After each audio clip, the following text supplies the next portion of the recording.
Boa tarde a todos. Esse é o primeiro episódio do podcast Fala Mulher. Falem, mulheres. Meu nome é Audrey Braga, sou médica e contamos hoje com a presença de 3 pessoas muito especiais, que eu vou apresentar brevemente. Davina Castro. Olá pessoal. Patrícia Bezerra. Boa tarde. E Rosana Miranda. Prazer. Hoje o tema é sobre câncer em mulher. E o título, o impacto emocional e a jornada das mulheres frente ao câncer. E eu queria sinalizar com uma frase que eu li enquanto estava estudando e relendo e pensando em mim mesma quando eu tive esse diagnóstico. Câncer, um período da vida ou um momento na vida ou a vida que desaparece. Então é sobre isso que vamos estar conversando. O impacto, as emoções que nos sobrecarregam muitas vezes ao receber o diagnóstico, ao ouvir sobre esse diagnóstico.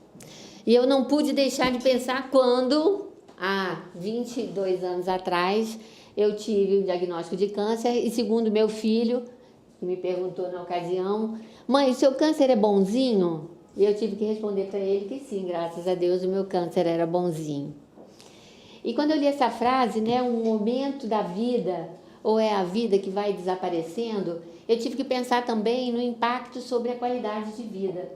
A qualidade de vida que temos no momento do diagnóstico, ou que tínhamos no momento do diagnóstico, e o impacto desse modelo subjetivo que é a qualidade de vida após um diagnóstico impactante como esse. Então é sobre isso que nós vamos falar. E aí eu queria dar a palavra à Davina, que é a idealizadora desse projeto, e eu gostaria que primeiro você falasse sobre isso, antes de propriamente ter a sua fala, por favor. Olá pessoal, um prazer estar aqui.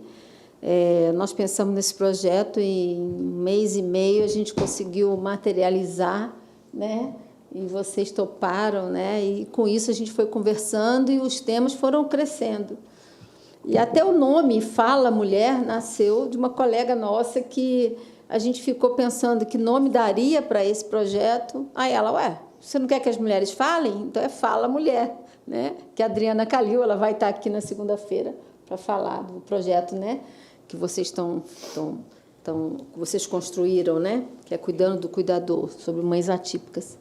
E nisso surgiram um tema, foi outro, apareceram 5 temas, então serão 5 podcasts, e eu fiquei muito feliz por vocês terem aceito, isso.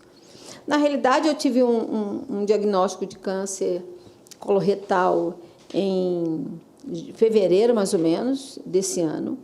Em dezembro foi o primeiro sintoma para uma pessoa que não tem nem resfriado, que não tem nem dor de cabeça. Então, de repente, vem um diagnóstico e te assusta. E eu pensei, meu Deus, quantas mulheres devem estar passando pelo mesmo que eu. Eu quero falar sobre isso. Eu quero abrir um espaço de fala, abrir um espaço onde todas se sintam iguais. Não tem classe social, uma doença que ela não se subdivide em classes sociais. Simplesmente temos um corpo frágil que pode acontecer a qualquer momento. E está aqui vocês médicas que podem depois clarear um pouco para a gente isso, e eu sempre quis falar sobre isso. Eu falei, eu preciso falar. Eu preciso deixar isso aberto para que outras colegas, outras mulheres sintam que não estão sozinhas. E aí eu conversando com uma colega, com a Elma, e ela falou uma palavra muito interessante. Ela falou para mim assim, pois é, Davina, o câncer traz consigo o estigma da morte. E aquilo ficou no meu pensamento, Eu falei, mas a gente não pode parar aqui, nesse estigma da morte, Hoje a gente tem avanços da medicina, hoje a gente tem vários recursos que a gente pode não se acomodar com essa crença, com essa cultura popular, de que câncer é o estigma da morte. Mas eu concordei com ela, foi uma grande contribuição para mim. Só que, com o passar do tempo, o que foi outras questões vieram contrapondo a esse estigma do câncer, que é a questão da fé como um mecanismo, né, uma estratégia de fortalecimento, de encorajamento, o que fez muita diferença, e a rede de apoio. Isso, para mim, foi algo muito importante. A partir dali, eu comecei a construir esse pensamento e essa ideia da gente parar para conversar e colocar a nossa voz em nome de tantas mulheres que talvez queiram falar e não podem, né? Não tem espaço. Então, aqui é um espaço para isso. E depois que eu tive um sonho, desse sonho veio exatamente o projeto, o que era que eu queria falar, o que eu queria fazer. E, na realidade, hoje, o câncer, eu já fiz todos os tratamentos, o câncer hoje está eliminado, não tenho câncer, mas eu fiquei com uma sequela do câncer. Eu fiquei com uma consequência desse tratamento, da radioterapia. Uma sequela do tratamento, do na tratamento, verdade, né? Uhum. Então, o que aconteceu? Essa consequência emocionalmente mexeu muito comigo. Ainda mexe, porque eu ainda estou acompanhando. Então, parece que o câncer, ele vem e dá um susto em você, e vem uma comoção, né, em todo mundo, né? Aí você elimina o câncer. Não, estou curada do câncer. Só que tem uma consequência aí, que eu tenho que saber lidar hoje. Algumas mulheres, por exemplo, câncer de mama, as mulheres retiram o seio, depois a Rosana pode falar um pouco mais sobre isso. Né? A alimentação, eu tenho que procurar me alimentar diferenciado. E aí, hoje, o que na realidade, o que incorporou, deu corpo a esse projeto, foi esse sentimento, essa consequência, essa sequela que eu estou tendo que administrar. Na verdade, o que foi um start, você teve, deixa eu ver se eu compreendi, ó. Você teve um sonho, isso. E quem te conhece entende o peso de algumas coisas em você, então os sonhos é uma delas. Você é uma mulher de ação, né? Então, esse sonho foi o start para você agir, tá?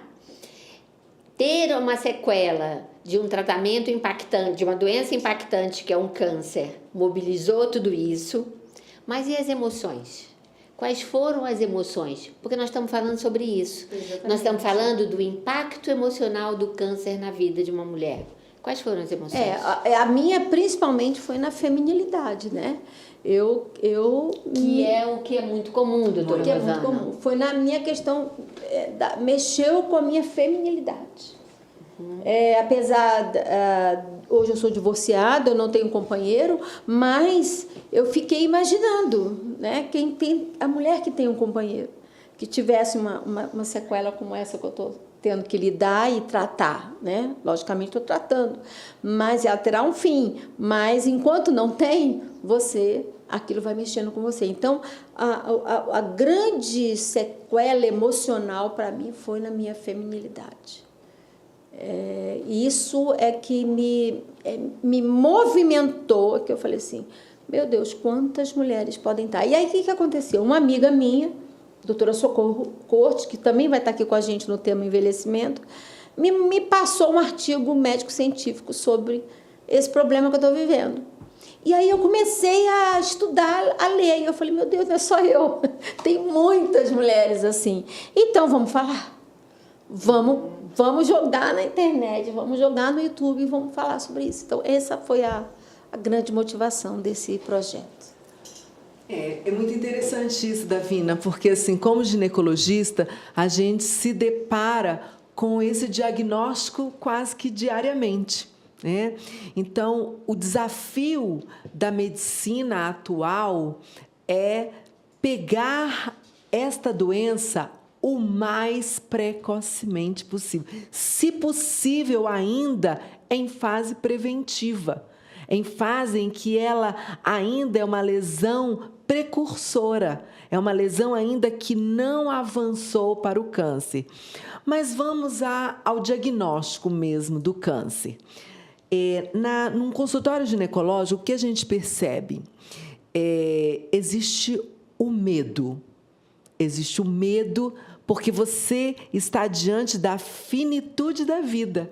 Você, com o diagnóstico de câncer, ainda temos uma sociedade que, com a palavra câncer, carcinoma, já traz um peso da finitude da vida, da morte. De tem que resolver, quanto tempo eu terei. E dentro do universo feminino, um câncer de colo de útero, ele traz, em mulheres às vezes jovens, às vezes o risco da retirada do seu órgão reprodutor. Um câncer de ovário, ter que tirar ambos os ovários, as trompas e o útero, ter que fazer uma quimioterapia, uma radioterapia, com sequelas, às vezes, que dificultam, às vezes até impedem um ato sexual prazeroso ou um ato sexual completo. Então, o câncer numa mulher, quer seja ele no útero, quer seja ele na mama, ovário, ele mobiliza a feminilidade da mulher. Ele mobiliza o pensamento dela de ser feminina, de ser mãe, de poder ter uma vida sexual prazerosa, uma vida sexual normal, digamos assim, né? Então, isso, fora a parte emocional das sequelas, às vezes, por exemplo, de uma mastectomia. Mesmo hoje em dia, a medicina avançou a ponto das próteses, né? Que se faz a mastectomia e logo em seguida, antes não, fazia a mastectomia e colocava-se um expansor e tinha um prazo para colocar uma prótese. Então, a mulher ficava, às vezes, ou mastectomizada sem a mama ou com a mastectomia e um expansor apenas. Hoje, não. Hoje já se tem cirurgias minimamente invasivas, cirurgias que tentam-se retirar o mínimo possível da mama, né? Associa-se uma coisa muito importante. Hoje, o câncer está sendo atacado pela politerapia. Não se faz mais uma monoterapia. Antigamente era, fez cirurgia? É a cirurgia. Fez a quimioterapia? Fez a radioterapia? É radioterapia. Hoje em dia se tem uma confluência de tratamentos. Então, nós temos vários tipos de quimioterapia associado com radioterapia, nós temos cirurgias com químio pré e químio pós, nós temos cirurgias com esvaziamento ganglionar e tratamentos radioterápicos localizados, tanto para mama quanto para útero, ovário e outros cânceres, né? Que não temos só esse, temos os cânceres mais comuns, né? É o câncer de pele, o melanoma, né? Temos também o espinocelular e o basocelular, que é um dos mais comuns. Temos o câncer de mama, o câncer coloretal, o câncer de colo de útero. O colo retal é o de intestino. E temos também o câncer de tireoide. Caso, né? Sim, o seu foi um colo retal, isso. Que houve uma metastatização local, né? E temos também o câncer de pulmão. Por incrível que pareça, o câncer de pulmão ainda está entre os 6 principais cânceres. Numa sociedade que a gente agora tenta orientar as pessoas a não fumar, né? Mas o cigarro eletrônico cresceu muito. Então, o câncer ele vai se adaptando de acordo com o meio. Porque o câncer nada mais é do que uma genética favorável, um fator de risco presente e um meio fazendo com que aquele fator de risco cresça. Por isso que os tratamentos preventivos e os rastreamentos precoces são tão importantes, porque nós sempre estaremos nessa luta contra o câncer. É uma luta, enquanto o ser humano, né, está aqui na Terra, nós teremos essa luta contra essa doença. Obviamente, com os tratamentos, nós teremos ganhos, né? Ganhos em anos de vida, ganhos em cura. Mas voltando para o impacto emocional, o que a gente percebe, né? O câncer, ele envolve toda a família. Quer seja um câncer num homem ou numa mulher, ele mobiliza toda a família. E, recentemente, eu tive o marido de uma paciente, ele teve um câncer de bexiga. Um câncer de bexiga é um câncer mais comum em homens e mais comum em homens fumantes. Ele não era fumante, mas era homem, então estava dentro do grupo de risco, né? da maior prevalência. E ele teve esse câncer de bexiga. Só que a posição do câncer dele, quando nós fomos avaliar, ele poderia perder quase que a totalidade da bexiga e ter que fazer uma cirurgia para que o ureter, que é aquele canalzinho que sai do rim, fosse para o intestino, para sair pelo intestino a urina, ou ele urinar, como tem a colostomia, ter também uma estomia para a urina. Isso, a qualidade de vida, né, desse pai de família impactou em toda a família, inclusive na sexualidade dele, né? Ele já não se sentia mais homem. Como é que eu vou, com uma bolsa de urostomia, ter relação sexual? A gente vê também, no meu consultório, já vi mulheres jovens que precisaram tirar o útero, né? Já tinham sido mães, mas tiraram o útero todo. E o útero, no imaginário popular, ele é a feminilidade. Então, eu lembro que ela, mas doutora, eu vou ser mulher ainda? No caso dela, teve que tirar também os 2 ovários e teve que, aí, a partir daí, ter que utilizar hormonioterapia. Ela, vou ter que usar isso para o resto da minha vida? Eu falei, não, para o resto da vida não. Mas enquanto você tiver na janela de oportunidade para utilizar e enquanto você tiver necessidade, sim, você vai usar. E qual o problema? Uma pessoa que é hipertensa não toma remédio para pressão a vida toda? Agora, a sensibilidade médica faz toda a diferença, né? E depois tem uma coisa que essa é uma pergunta muito comum na minha área, né? Eu vou tomar remédio a vida inteira, né? Eu tomo remédio, preciso de tomar remédio, né? Depois do câncer também. E aí eu fico pensando, né? Eu até, dependendo do paciente e da família, me usar como exemplo. Assim, olha, na verdade, muitas vezes pode ser uma escolha, mas eu prefiro escolher tomar o meu remédio todos os dias e continuar pensando, trabalhando, fazendo as minhas atividades do que não tomar. O que eu agradeço sempre é ter a disponibilidade do remédio, é o remédio existir para que eu continue desempenhando as minhas funções básicas.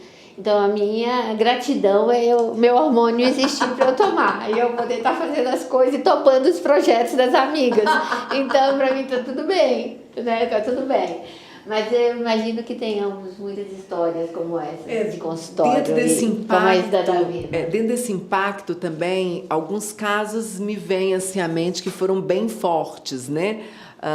Um deles, eu lembro que era um câncer de mama, e era um câncer numa mulher bem jovem, ela tinha 34 anos, né? Jovem, e ela precisou passar, foi um câncer mais agressivo, ela precisou fazer quimioterapia, precisou fazer a mastectomia e precisou fazer um acompanhamento longo de hormonioterapia durante 5 anos, né?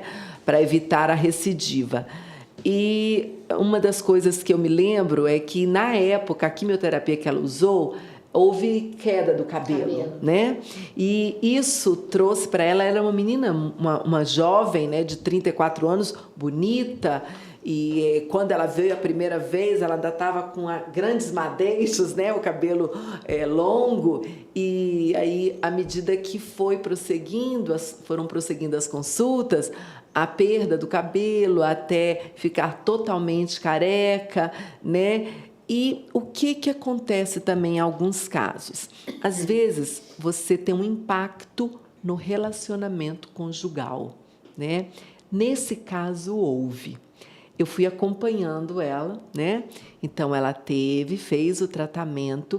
Ela era o relacionamento dela tinha pouco tempo, ela estava numa união estável há pouco tempo, o rapaz também era jovem, e eu lembro que, em determinado momento, ela começou a vir só. Ela sempre vinha com ele, acompanhada. Em determinado momento, ela veio só. E aí eu perguntei, onde está o fulano, seu companheiro? Ele não pôde vir hoje? E aí ela virou para mim e falou assim, ele não deu conta. Então, esse também é um impacto. O impacto, às vezes, um tratamento quimioterápico, radioterápico, prolongado, e quando tem impactos físicos na pessoa, há também essas situações familiares. Então, o desafio do câncer é realmente, ele entra na vida toda da mulher, na sua vida conjugal, na sua vida familiar, na sua vida profissional, né? Eu percebo também que, às vezes, depois que a pessoa tem um diagnóstico de câncer, ela faz uma reflexão. Às vezes é uma pessoa que era workaholic, trabalhava demais, não se cuidava, não fazia rastreamento, pega um câncer e, de repente, é como se fosse um clique na vida, né? Dessa mulher. Ela passa a dizer, oi, eu tenho que cuidar de mim. Oi, eu tenho que agora mudar. E eu acho que essa é uma mudança benéfica. Esse eu vejo um impacto positivo do câncer. Às vezes, acorda aquela mulher ou aquele homem para... Eu não preciso ser workaholic, eu posso trabalhar, mas cuidar de mim também. Então, eu vejo também o diagnóstico, por exemplo, você, Davina, eu vejo que você cresceu muito com essa jornada que você seguiu. Está certo, desde o momento em que você... faz parte da jornada, né? Desde o momento em que você teve o diagnóstico, durante o tratamento, né, houve mudanças de humor, mas você se manteve fiel nessa jornada. Não, eu vou enfrentar independentemente dos sintomas. Sentiu fadiga? Sentiu. Precisou dormir mais? Precisou descansar? Precisou que alguma amiga, alguém da família levasse um bolo, fizesse uma comida? Isso é muito importante também. Um dos desafios do câncer é não ser a mulher polvo, a mulher que quer abraçar tudo. É entender que você pode ser cuidada pela sua filha, pela sua amiga, pelo seu companheiro. De vez em quando era bom. Mas a alimentação é muito importante nisso, não é? Exatamente. Faz. Olha, primeiro eu queria, assim, de novo agradecer pela oportunidade, né? Pela oportunidade de estar aqui com 3 mulheres, assim, tão fantásticas. Nossa, bota mulher para falar que o negócio fica bom, não é? E estou aqui pensando tantas coisas assim, como a gente, como cada um percebe de um jeito e tem uma capacidade de se transformar, né? De usar determinada situação para uma transformação. Então, eu concordo com ela quando ela diz assim, nossa, Davina, como você floresceu, né? Como nessa jornada você floresceu. E em relação à alimentação, eu acho que a gente pode... eu queria pontuar algumas coisas, né? Que a gente tem isso da alimentação, como você diz, às vezes um momento como esse, um momento tão desafiador, você pode ressignificar muitas coisas na sua vida, inclusive a alimentação. A alimentação, ela tem um papel muito importante, tanto na prevenção quanto no tratamento, né? E eu costumo sempre dizer uma coisa que olha, a alimentação é uma questão de fé. É a gente, porque o conceito de fé é esse, né? É você acreditar naquilo que você não vê. Mas você que não tem vê, certeza que vai mas que acontecer. você tem certeza que vai acontecer. Então, quando você estava Olha a nutrição, né? A alimentação dessa forma. Não, eu olho Gente, assim que todos máximo. os dias. Interessante, né? Eu também não tinha essa visão. É você Guarda essa dica, acreditar. pessoal. É você acreditar que aquilo tem um impacto. Então, quando você estava contando, né? O que é o câncer? O câncer é o somatório de uma questão genética com uma questão ambiental. E a alimentação está cientificamente comprovada como um desses aspectos que tem um impacto, sim, sobre o desenvolvimento. Então, a alimentação pode contribuir para a prevenção. Ela pode. O câncer é uma doença muito cara. Até para genética, né? Até para genética. Genética.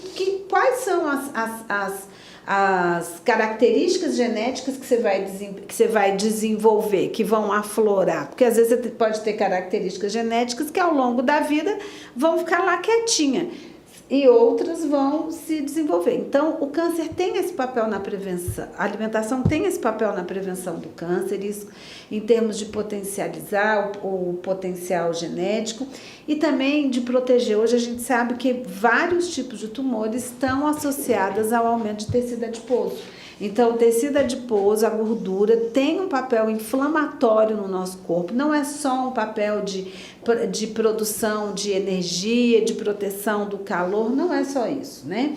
Ele tem uma atuação ali numa cascata inflamatória e isso pode também potencializar alguns tipos de tumor.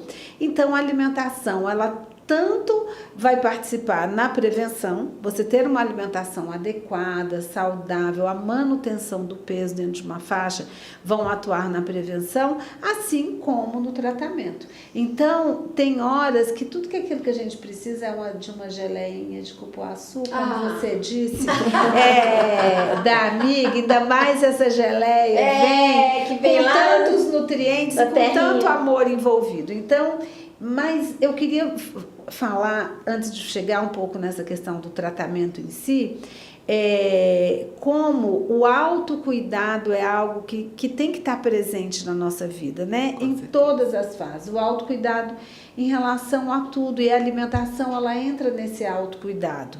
Ter uma alimentação adequada, saudável, na vida contemporânea hoje é completamente nadar contra a maré. Mas ele exige um pouco de cuidado, de treinamento, de planejamento, de envolvimento. É impossível? Não. É difícil? Sim. Mas é possível? Sim, é possível, né? Então, você tem que ter fé para acreditar que aquilo te ajuda e também você precisa, e é algo que mobiliza toda a família, já que a gente está falando, às vezes, a doença mobiliza toda a família, mas muitos aspectos da prevenção das doenças são aspectos que a gente precisa pensar como prevenção de toda a família. E você protege em tantos outros aspectos. Então, assim, você protege fazendo atividade física, e você mobilizar a sua família para isso. Você protege a alimentação, você preparando a sua alimentação e colocando a família junto. Por que tem que ser só a mulher que tem que preparar nisso, que tem que pensar sobre isso, que tem que arcar com isso? E aí, às vezes, fica muito pesado, né? Então, trazer a família para esse autocuidado e fazendo esse paralelo com a alimentação, isso é muito importante. Então, trazer os filhos, você cuidando da sua alimentação, você está cuidando da sua e dos filhos. E quando você menos, do seu companheiro, e quando você menos percebe, é algo que está ali presente na sua vida e na vida familiar, sabe?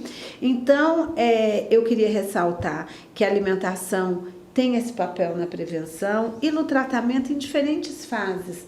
Às vezes você tem tratamentos que vão interferir muito na capacidade do paciente aceitar a alimentação, dele metabolizar, dele absorver. Os próprios medicamentos que são necessariamente empregados, às vezes tem tantos efeitos colaterais, e isso leva a um desânimo, a uma desmotivação em relação à alimentação. Então, ter todo um ciclo de apoio, uma rede de apoio, também pode ajudar nisso, né? Não é só saber o que eu tenho que comer, em que horário, qual quantidade, mas como é que eu vou viabilizar?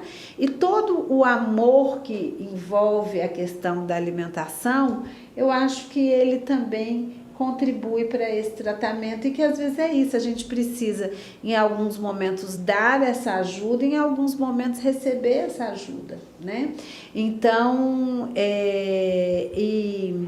e como isso é transformador. Então, às vezes eu tenho paciente que tem um padrão alimentar péssimo e diante de um diagnóstico, às vezes que parece um diagnóstico tão ruim, a pessoa se reposiciona vários pontos do seu cuidado e melhora. E aí a pessoa diz, sabe que eu tenho que ser grata a isso também que me aconteceu, porque depois disso eu melhorei tanto a minha vida, a minha alimentação, meu cuidado, a atividade física, o cuidado com o sono, é isso, era um workaholic e nem percebia. E de repente não, eu vou trabalhar, mas eu vou trabalhar num contexto. E às vezes, hoje, como eu disse, quando a gente fala em alimentação saudável, adequada, parece que a gente está nadando muito contra a maré, porque também eu penso que a gente está num estilo de vida tão cansativo, estressante, e a alimentação é uma forma, digamos, lícita, né, de ter prazer também.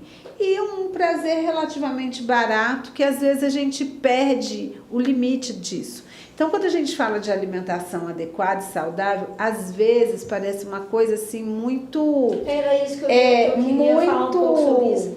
Né? Muito sobre essa questão que eu não posso, é restritivo, é isso, aquilo. É restritivo, é isso, aquilo. Mas, na verdade, é saber lidar com limite. E o que é que nós estamos nos acostumando não é lidar com limite, é lidar com excesso. Nós nos acostumamos no excesso, né? Hoje eu tenho 80% da população do nosso país com sobrepeso ou obesidade. Então, o nosso problema é que nós estamos com muita dificuldade de colocar limite em algumas coisas. Em muitas coisas, talvez. Não é? E com muito cansaço, muito estresse, muito isso, e colocando, dando à alimentação um papel que não é para ela só isso, que é o de prazer. Então, assim, o dia foi cansativo, eu vou me dar de presente uma comida. Tem tantas outras coisas pra gente dar de presente. O dia foi muito cansativo, eu vou beber para relaxar. Como se fosse um descontar naquilo, né? Como se fosse a única fonte da gente ter prazer, né? Então, eu tenho que beber muito, eu tenho que comer muito para poder relaxar um pouco. Então, voltando para a gente não desvirtuar, eu queria só assegurar que a alimentação ela faz parte desse contexto, dessa doença às vezes tão difícil, mas que a gente tem que dar um sentido para ela, que não seja esse sentido punitivo, né? Porque hoje a gente fala tanto em alimentação, tanto em dieta, que ela está virando, na verdade, um monstro. E aí a gente acha que ela não participa, mas sim, uma alimentação adequada, ela participa na prevenção e ela participa ativamente do tratamento em diferentes fases. Mas deixa eu te fazer não sei como é que nós estamos de Pode tempo. Pode seguir. Eu trabalhei, né? Hoje eu estou me aposentando, mas eu só de vez em quando eu faço alguma atividade, mas eu sempre trabalhei com população vulnerável, né? De alta vulnerabilidade. E vamos considerar que o câncer é uma doença que ela não tem classe social, né? A gente sabe que tem a questão, como vocês falaram, da questão genética, a questão ambiental. Vamos considerar essa alimentação saudável, preventiva, para uma população carente, uma população que recebe uma cesta básica, às vezes, totalmente equivocada, que vem vários elementos ali, talvez até desnecessário. Não, mas eu não tenho condição de me alimentar saudável. Porque esse é um discurso que a gente escuta. Né? Então, qual seria essa alimentação? O feijão, arroz, por exemplo, ele é saudável, não é? Excelente. E atinge toda a classe. Não é isso? Duas coisas eu queria pontuar. Primeiro, nós estamos saindo de uma modificação agora, dos últimos meses recentes, onde eles incluíram, né, na cesta básica alimentos vegetais, frutas. Então, isso foi incluso a nossa relação da cesta básica. A gente considera hoje, numa nova classificação dos alimentos, nova que já tem uns 10 anos, mas um conceito de alimentos ultraprocessados e alimentos in natura. In natura ou minimamente processados são esses que a gente consome, produz, o que a gente chama da comida de panela, né? E os ultraprocessados são alimentos que geralmente não, eles são alimentos fruto de uma produção industrial que recebe uma série de conservantes, adoçantes, alimentos que vão dar espessantes, corantes, uma série de aditivos, muitos aditivos, que são relativamente novos na indústria e que a gente não tinha tantas respostas. O que isso vai causar à vida da gente? Alguns deles com potencial cancerígeno. Com potencial cancerígeno. Mas o que acontece? A gente agora tem esses dados e muitos desses alimentos ultraprocessados, eles recebem, inclusive, subsídios e eles são alimentos de custo mais baixo. Então, também é muito importante isso que você trouxe, Davina, para a gente pontuar uma questão. A alimentação não é fruto só de uma escolha. Eu como só isso porque eu escolho isso. As nossas escolhas, elas também estão inseridas num sistema de alimentação que permite você ter mais ou menos acesso a alguns alimentos. Por exemplo, vamos consumir alimentos sem agrotóxico. São alimentos mais caros. Os alimentos mais orgânicos, eles são alimentos mais caros. Então, é muito importante que a gente pense e valorize todo o sistema alimentar, que tenhamos políticas públicas que garantam uma alimentação adequada e saudável para a maior parte da população. Então, hoje nós temos muitos alimentos ultraprocessados que são subsidiados, né? E eles são alimentos que são mais baratos hoje. Então, é importante que isso seja observado, mas também a gente já tem algumas alternativas. Às vezes, olha, em alguns dias da semana eu atendo num hospital público, né? Eu tenho minha atividade consultório, mas uma vez na semana eu faço um atendimento no hospital público. E uma das orientações que às vezes eu faço é que algumas famílias procurem os restaurantes comunitários. Aqui no Distrito Federal, por exemplo, mas isso não é uma política só do Distrito Federal, nós temos em outros estados, onde nós temos a alimentação, uma alimentação adequada, equilibrada, com alimentos in natura, num custo de R$1 pela refeição. Então, é uma possibilidade. Muitas vezes eu trabalho e indico que os pacientes vão, porque às vezes ele fala, doutora, ou eu compro o remédio, ou eu compro as frutas. Eu não posso escolher, eu não tenho essa escolha. Então, eu acabo escolhendo pelo meu medicamento e olha que às vezes a pessoa, até o medicamento, ela diminui para conseguir chegar até o final. Então, existem algumas estratégias, mas também a gente precisa, às vezes, fazer um cálculo mesmo, observar, sair de um lugar e pensar, quanto custa uma fruta? Quanto eu posso comprar? Às vezes eu acho que um determinado alimento é barato, por exemplo, um refrigerante, mas às vezes no lugar daquele refrigerante eu consigo comprar 1 quilo de frutas. 1 quilo de frutas dá, às vezes, para você comer. É uma transformação de mente. Acho que tanto na medicina quanto na nutrição, a gente aprender, tanto no emocional. Mas a gente tem que aprender. Como você colocou, é muito certo, né? Aquela pessoa que não consegue comprar legumes, verduras, frutas. Por quê? Porque é mais caro.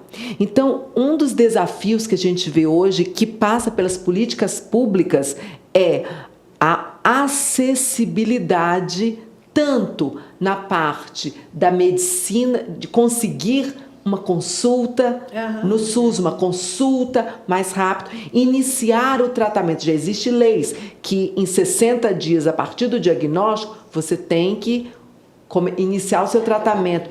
Mas a continuidade do tratamento, ela depende da vaga, ela depende de ter a disponibilidade. Então, de fato, para que a gente veja realmente o câncer caindo nas estatísticas, há que se passar por uma melhoria, tanto nessa acessibilidade para todos da saúde, uma saúde de qualidade, quanto também ser subsidiado o alimento in natura.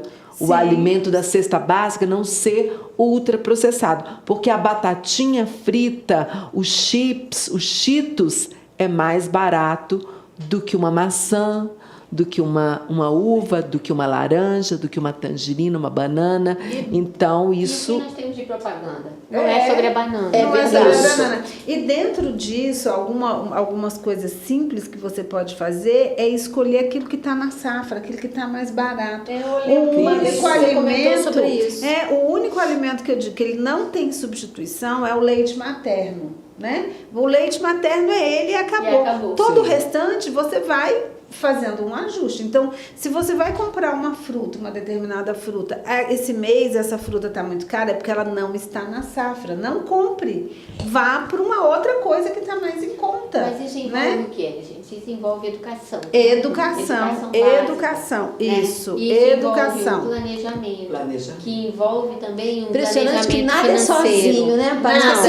É sistêmico, Não. né? Sistêmico. Tudo é sistêmico. sistêmico. E a Tudo alimentação é é isso, sistêmico. quando a gente fala assim, não é só escolha, não é só eu saber que o refrigerante... Não, isso está num sistema, como a Audrey disse. A propaganda você não tem da banana, a Não, propaganda não. que você tem é do Daí eu preferi refrigerante. tomar uma água É. ou um suco de fruta natural, da fruta daquela safra, daquela estação, do que tomar um refrigerante, quer ele seja diet ou não. né? Exatamente. Outra coisa que eu acho que envolve as escolhas. O que é o mais rápido?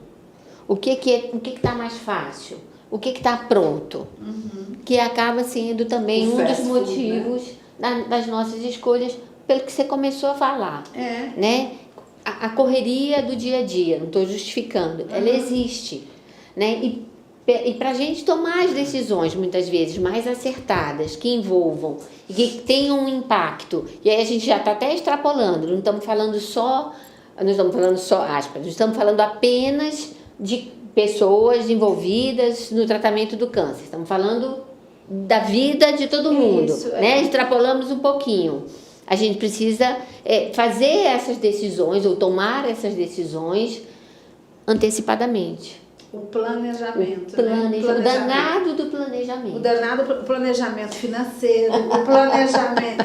A gente, tudo isso Planejar envolve. nossa saúde, Planejar né? nossa Que eu quero saúde. ser. Planejar a nossa Autocuidado. saúde. Planejar a nossa revisão ao médico. Sim, com certeza. Planejar o meu tata de ir lá, coletar meu sangue, fazer isso. Eu sei que a consulta é difícil marcar consulta nessa área, então já tem que ir previamente. Com então, com antecedência. antecedência. Quais são os cuidados que eu tenho que ter para eu marcar anualmente a minha revisão, minha consulta ao ginecologista? Porque eu acho também que às vezes a gente se acomoda um pouco nessa coisa. Eu acho que a gente é tão exigido que às vezes você fala, não, agora eu quero ser cuidado. Ok, mas a gente tem que ter essa nossa rotina, né? Os exames, qual é a recomendação que a gente tem? A recomendação é que você faça um exame anual. Sim. Não é? Quantas vezes, quantas amigas, pessoas que têm acesso ou não à Não saúde fazem. não fazem. É verdade. Não fazem Não, por eu escolha. sou Não cuidar, fazem. né? Não fazem Não por fazem por escolha. escolha, Então é a exatamente. coisa da nossa responsabilidade no cuidado, é o nosso treinamento, a nossa vontade de estar... E essa característica. Quando ela disse, Davina, como você cresceu com esse processo? E de fato, Davina, né? Como a gente verdade. potencializa. Então, eu acho que assim, a vida é desafiadora e a gente tem que ir aprendendo. A gente também tem que ir se desculpando quando erra, mas vamos embora, Mudando, né? Bora. né? Vamos Mudando. aprendendo e um vamos tema fazendo. como esse não tinha como ser diferente aqui, né? Tinha que ser bem sistêmico mesmo, né? Porque cada um na sua abordagem, né? Trazendo opções, oportunidades. Outro dia, só para fechar aqui minha fala, primeira vez que eu fui fazer radioterapia, eu não sabia ainda como seria, eu não tinha me organizado de veículo, eu tinha uma menina junto comigo, porque eu também não sabia quais seriam os efeitos. E aí eu fui de Uber, né, de transporte particular, e eu e o rapaz quando me deixou lá na clínica para fazer a radioterapia, ele viu que era da parte oncológica, ele falou assim, a senhora está com câncer? Aí eu falei assim, estou. Aí ele falou assim, pois eu fui curado de câncer, e isso tudo pelo SUS. Eu fiz tudo no hospital de base, que é um hospital aqui em Brasília. Eu achei aquilo tão interessante, que a gente demoniza tanto, né, também o Sistema Único de Saúde, né, mas ele encontrou a via ali, né, ele falou assim, todo o meu tratamento foi pelo SUS. E eu tive excelentes médicos. A minha médica, que é do plano de saúde, ela é do SUS também. A grande maioria dos né? Então, assim, são tanto atuam na área privada quanto pública. Então, eu acho que essa discussão, por isso que a gente tinha que trazer, né? O Fala Mulher, né? Que a gente precisava falar. Salvação, né? É um modelo, assim, sim, a ser propagado, né? Muito. Que muitos países estão se espelhando nisso. O que eu acho também, aproveitando para falar do SUS, e certamente eu fui do SUS até há um ano atrás, e de um hospital que eu muito me orgulho, o que eu vejo é que nós, enquanto povo, enquanto população, a gente se acomoda com o difícil. Vou pegar aquilo que você falou, tá? Não é difícil, não é fácil brigar o tempo inteiro por uma coisa que teoricamente e oficialmente é do nosso direito, né? Não é disponível para todos? Tá. Mas eu acho que a gente também se acomoda. A gente, povo, tô falando, tá? Tô falando todos nós. A gente se acomoda com, eu não consigo consulta, eu não consigo. Para quem que a gente tem que reclamar? Para quem que a gente tem que brigar? Para quem que a gente tem que falar? É com quem? Você sabe? Para quem? Você sabe? Você sabe? Você sabe? Eu fico pensando, muitas vezes eu também não sei não, mas eu fico pensando, não é que a gente tem que falar e falar alto, e falar grosso, e bater na mesa, não é em quem a gente vota, não? Não é em quem a gente escolhe para ser nosso representante, não? Pois é, a gente ainda não aprendeu. É só uma observação. Eu sou apolítica, não entendo nada disso, ou entendo muito pouco, e apesar de já ter feito 60 anos, eu sei que eu deveria entender mais e melhor. Mas esse não é o nosso tópico. E sabe o que eu estava pensando aqui, gente? Deixou a gente falar, pronto. Né? Sai de tudo. Nós estamos tão inibidas, né? Ao mesmo tempo, tanta necessidade de compartilhar isso, né? Então, mas eu quero perguntar uma coisa para a Aldris. Fala. Aldris, eu não sei se você tem essa percepção no seu consultório, na sua clínica, enfim, o aumento de pessoas, até mesmo jovens, queixando de insônia e dificuldade na memória. Como aumentou essa queixa? E passa também pela paciente oncológica. A paciente oncológica também queixa de sono fragmentado, insônia, dificuldade, né, na parte do sono. E a gente sabe que o sono, ele é importantíssimo como regulador de hormônios e como na parte do sistema imunológico. Então, diante de um paciente que tem um câncer, ou tem um risco, ou tem uma lesão precursora, a gente atuar nessa área do sono e da memória é muito importante. O que você percebeu? Eu acho que tem acontecido em todas as idades. Essa queixa em todas as idades. Impressionante. Eu acho que esse negocinho, que eu vou esclarecer, eu não estou vendo mensagem não, isso aqui é meu timer, tá? Porque eu estou numa função de organizadora. Eu estou aqui checando. Mas sim, tem aumentado um monte, né? Nas doenças crônicas, de uma forma geral, o sono é algo que fica muito comprometido. Nas doenças agudas, né? Então, assim, diagnóstico, e é o caso de uma paciente com diagnóstico recente, que tem um impacto em ansiedade e rebaixamento de humor, com posterior consequência de um episódio depressivo. Então, isso não é que todo mundo vá ter isso, mas é possível que a gente tenha um impacto negativo na qualidade do sono, sabendo que o sono protege de rebaixamento de humor, né? Então você tem uma consequência negativa, e se você cuida dele, você protege, né? Então esse cuidado integral, que é sobre isso que a gente estava falando, no tratamento do paciente oncológico, ele é primordial. Então sono, alimentação, atividades prazerosas, que são relacionadas ao autocuidado, a alimentação, que nem Patrícia falou. Atividade física. E aí, a depender da condição do paciente, tipo de câncer, estadiamento dele, perfil do tratamento, então, por isso que eu falei de atividade física leve, eles ajudam na questão da qualidade do sono. Mas tem um negócio que a gente tem que estar orientando o paciente, é tempo disso aqui, ó. Isso independente da faixa etária, independente, mas eu só tenho isso aqui para me divertir. Não é verdade. A gente tem só isso para se divertir porque a gente não criou outras oportunidades, outras opções, para que essas outras opções façam o que a gente acha que isso faz, que é reduzir estresse. Quando, na verdade, muitas vezes isso aqui aumenta o tempo de uso, aumenta o estresse, né? Então, na verdade, tempo de tela. Luz também. Então, na verdade, o que a gente pode estar fazendo para melhorar a qualidade de sono? Então, tem uma coisa que chama higiene de sono. Higiene de sono são rotinas saudáveis próximas ao horário de dormir que melhoram essa qualidade, ou que buscam melhorar a qualidade de sono. Então, e é como o nome está falando, né? Rotina. Rotina é aquilo que você faz repetidamente, com a mesma qualidade, com a mesma delicadeza para você mesmo. Então, horário de dormir, de acordar, um horário aproximado. E não vale, segunda a sexta eu durmo, faço tudo bonitinho. Sábado e domingo, chuto o pau da barraca. Não vale. Até você regularizar o seu sono, é direitinho, incluindo o final de semana. Tá, você pode ajustar um horário um pouquinho mais tarde, no sábado, que você vai fazer, né? Ali, uns horáriozinhos a mais você vai maratonar uma série, sei lá, vai ver um filme, mas não pode extrapolar. Então, se tem um horário de dormir e acordar aproximados, se desligar, sair da tela, pelo menos 2 horas antes de deitar, você vai para sua cama com sono. Cama não é o local para a gente ficar, virando para lá e para cá. Se você ainda não está com sono, senta numa poltrona, lê um livro, escuta uma música.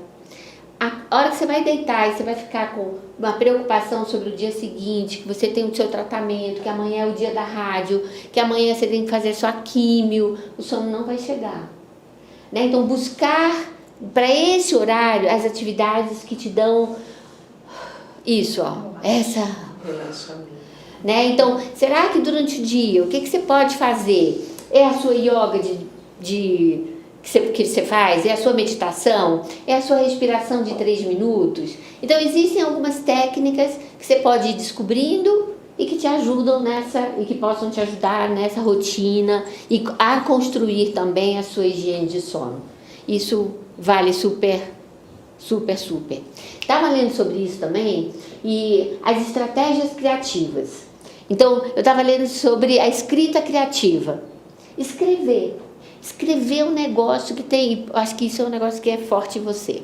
Porque você escreve, né? E é algo que diminui cortisol, tá? Aumenta a regulação hormonal, melhora o otimismo, aumenta o otimismo. Olha que interessante isso que eu estava lendo. Aumenta o otimismo, diminui a irritabilidade. Então, assim, na verdade, aí o texto saiu da escrita criativa e foi para outras atividades criativas. Não é interessante? Eu achei o máximo isso. Então, assim, pensa, às vezes você pode não ter energia para algumas coisas, né? Para, sei lá, executar algumas coisas, escrever algumas coisas. Mas aí, será que não vale o pintar? Né? Será que não vale o colorir? O 2, 3 minutos por dia? Porque aí entram também as características individuais na busca por esse autocuidado. Aquilo que a gente estava falando no começo. Qual é o perfil da mulher que tem o câncer? E essa busca dessa mulher por o autocuidado. Esses são os impactos também que são relevantes. Eu queria só falar uma observação, para a gente ir fechando, né? Sim, quando você podemos. falou sobre a questão você não está com sono, você não vai deitar, você fica lá no quarto, você lê, você... Eu queria estender um pouco até a questão da espiritualidade nesse momento. Às vezes você quer... Nós temos poucos minutos, Às vezes você quer orar, por exemplo. Até orar. Eu sempre falo, gente, às vezes não é para você falar nada. Às vezes é só para você parar e ouvir. Porque você vai orar, aí você fala, não, eu preciso orar. Estou falando por uma prática minha, né? Eu vou orar. Não, tinha dia que eu sentava no sofá, ou então eu deitava e apagava todas as luzes da casa, porque eu optei em ficar na minha casa, né, com a supervisão dos meus filhos, mas eu estava bem para ficar em casa, e dos amigos que ficavam, né, indo. Eu deitava e só ouvia. Só ouvia. Eu gostei dessa. Mas esse é o melhor momento. Gente, que Porque, coisa assim, maravilhosa! Oração é um diálogo, né? Então tem hora que você tem que ouvir a Deus, né? E aí para você ouvir você tem que se calar, né? Porque realmente Faz oração toda pra a gente às diferença. vezes Você é falou, você eu lembrei falar, disso. falar, e tem hora que você precisa escutar, ouvir. relaxar, acalmar. Por exemplo, ler a Bíblia é uma coisa que eu gosto.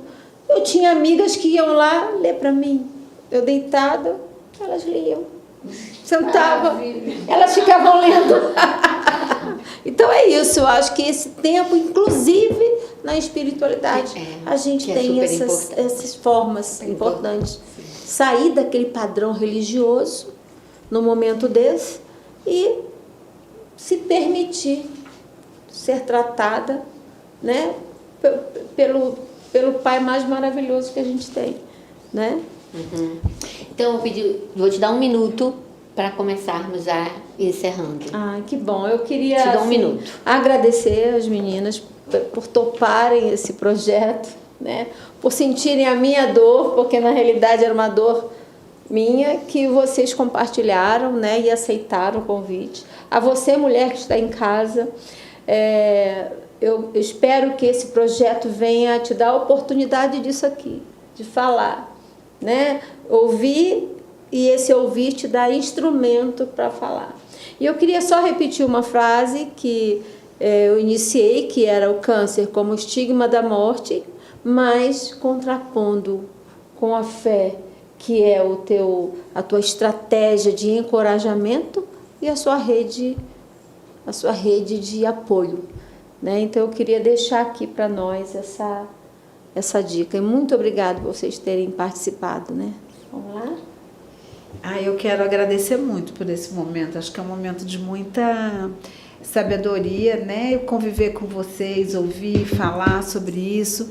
E acredita também que a alimentação, as mudanças, muitas vezes, mudanças tão pequenas, elas se empregadas ali, como a doutora Audrey sempre coloca, né? Rotina é um cuidado diário. Então, vamos cuidando gradualmente da alimentação, aquilo que a gente tem como base de orientações, né? Buscar manter o peso dentro de uma faixa de equilíbrio, consumir preferencialmente alimentos in natura, reduz esses alimentos ultraprocessados. Tem um slogan que às vezes foi um dado do Ministério da Saúde e eu gosto muito dele, acho que ele é simples, mas é bem elucidativo, que é descasque mais e desembale menos. Então, eu acho que cuide-se e cuide da sua alimentação. Tenha mais comida de verdade, né? Comidinha de panela, como a gente chama. Então, descasque mais e desembale menos. E seja feliz. Dê um sentido para tudo isso. A alimentação é para ser... Não é que a alimentação não é prazerosa, não é uma fonte de alegria, nada disso. A gente tem que significar e trazer tudo isso para a gente ter vontade e acreditar nisso. Mas também vejo como uma questão de fé, né, Davina? Verdade. Acredita que funciona. Davina, primeiro agradecer pelo convite, Patrícia, Audrey, obrigada pela parceria aqui. Então eu quero deixar para essa mulher que está nos ouvindo, fale aquilo que você tem dúvida, não retenha dentro de você medos, tabus, converse Converse com uma amiga, converse com seu ginecologista, converse com o seu médico, com o seu nutricionista. É importante você entender que no combate ao câncer, você é um ser integral. Passa pela alimentação, passa pelo sono, passa pela atividade física, passa pelo rastreamento. O que é importante? Você estar buscando o seu autocuidado, buscando verificar como está a sua saúde rotineiramente e ser feliz. Buscar ser feliz, buscar esta fé, este lugar de centralidade para você, porque o câncer, ele tem alguns trabalhos que mostram essa inflamação presente, essa acidez no sangue maior, esse desequilíbrio. Então, busque esse equilíbrio. Busque o equilíbrio corpo, alma e espírito. É isso que eu deixo para você. Vamos finalizar esse episódio, mas eu quero deixar a chamada para os próximos. É verdade. Enquanto eu fazendo a chamada para os próximos episódios, eu queria que tem para cada uma de vocês, mas eu quero que a Davina abra e vou deixar uns minutinhos para ela ler o que está escrito. Amanhã, dia 4, vamos ter o podcast sobre violência, ecos da violência, histórias de resiliência e superação. No dia 9, sobre mães atípicas, vozes do inesperado, impacto emocional em mães atípicas. No dia 10, sobre envelhecimento, eu achei o máximo esse tema. Rostos do tempo, impacto emocional do envelhecimento na mulher. Eu sou a própria disso, tá, gente? No dia 11, menopausa, transformações silenciosas, a jornada emocional da menopausa. Os temas são incríveis, as pessoas são muito legais, então espero que vocês nos acompanhem. Davina, se você puder ler, eu te agradeço. É assim, o verdadeiro laço de amor e amizade é atado quando conseguimos compartilhar o amor e a perda sem julgar ou pressionar uns aos outros. Tudo bem não estar tudo bem, da Megan Devine. É um livro muito legal, um livro sobre luto, mas que tem tópicos sobre perdas muito interessantes. E qual é o caminho que nós queremos? As mensagens são iguais, eu achei muito bacana isso. Qual é o caminho que nós queremos, então, nesse podcast, nesses próximos, e especialmente nesse? Compreensão, compaixão, validação e que cada uma ache o seu caminho para atravessar o seu momento de dor. É verdade, que bom. Gente, muito obrigada. Até a próxima. Vamos lá, né? Que bom, muito obrigada. Foi muito bom, muito bom mesmo. Bom, Vocês são ótimos.